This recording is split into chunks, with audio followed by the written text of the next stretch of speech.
I'm reading from Jeremiah. Well, that's amazing. Truly amazing.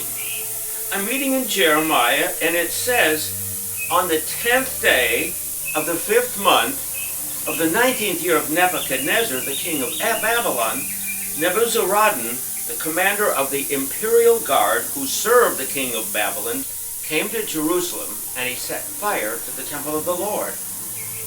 Although that itself is interesting, here's what's amazing. It says that in the concordance of my Bible, that day was August the 14th, 586 BC. Wow, August the 14th, 586 BC. We know the day, 2,500 years ago, when this happened. How could we know this? Because scribes wrote it down with accuracy. That makes me think of something. In order for us to understand these many years since it passed, that there had to be some system of notation providing scribes a way to write things down. There had to be a written language. We didn't have that in music at the time. That means we have no idea how music sounded in that day. What is also interesting is that the temple was being destroyed in 586 BC. But we also know that in 570 BC, an important person in Greek history, Pythagoras, was born. They were separated by mere 16 years. 586 BC, the temple is destroyed. 570, Pythagoras of Greece is born. What a connection. So let me go inside and tell you about how our journey begins. Just a moment ago, I was amazed to read that Jeremiah knew the exact day, August the 14th, 586 BC, that the temple in Jerusalem was destroyed. And I was amazed that the calendar and the day of Jeremiah was different than our calendar today. Jeremiah called it the 10th day of the 5th month in the 19th year of Nebuchadnezzar's reign. Jeremiah was using a different calendar than ours, yet we have managed to connect the calendar of Jeremiah with our present calendar. To give meaning to our understanding, we have connected two reference points. We have a beginning and we have an end.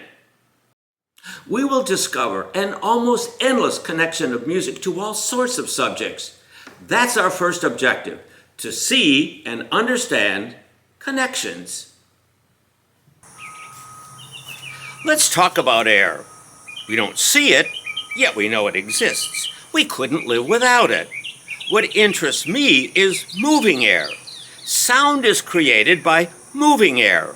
Without the movement of air, we wouldn't have sound, and we wouldn't have music either. Life without music would be dull. Moving air interests all kinds of people.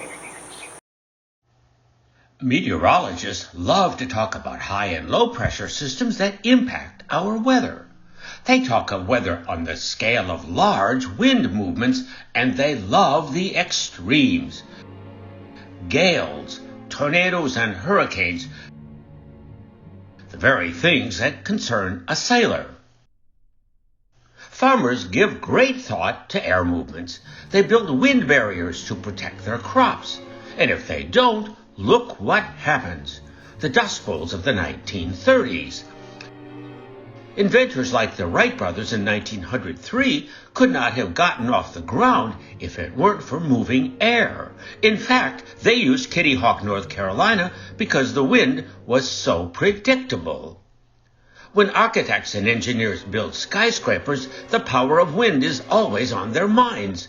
The taller the building, the more severe the wind conditions. General Eisenhower was very concerned about the wind in the landing of the Allied troops on D-Day on June 6, 1944. There was a windstorm brewing that could have wrecked every plan he had been making for 2 years. We could go on and on. We can represent invisible sound waves with waves on water which are visible. When any sound is created, its impact is immediate. Observe the waves on the surface of the water. The waves immediately begin to spread outward in a circle. The waves disperse the energy as the waves grow farther apart until they dissipate. Waves of air movement widen and dissipate over time and distance. Sound is exactly like that. Music is based on moving air, in particular the activation of moving air or the interruption of air movement. Now we're able to speak because air is activated in our lungs, carried across our vocal cords, which are basically strings that vibrate, then air is manipulated by the muscles in our mouth, and we speak.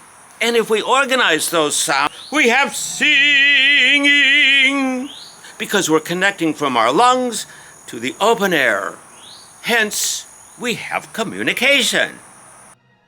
Now if I grab my throat and talk like this, the sound of my voice has changed because I've manipulated the flow of the air. Not good. If we're near a lightning strike, we hear an intense crack of thunder. And as the sound of the thunder travels across the sky, it dissipates, and we hear the rumble of thunder. Although air is invisible, it is heavy and offers resistance.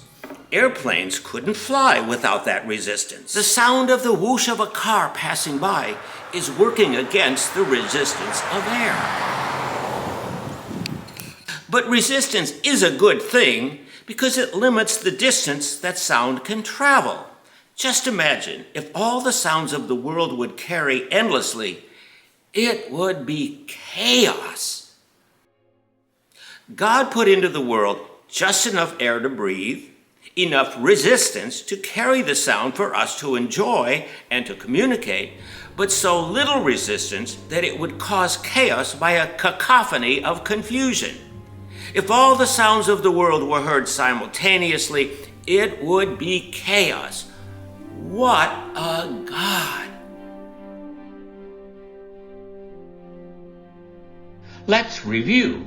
Number 1, we connected Jewish history with Greek history. The temple was destroyed in 586 BC, and Pythagoras was born in 570 BC.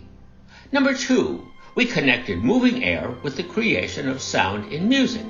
Water waves are like sound waves. And number 3, we connected music with other disciplines: meteorologists, farmers, sailors, architects, and inventors.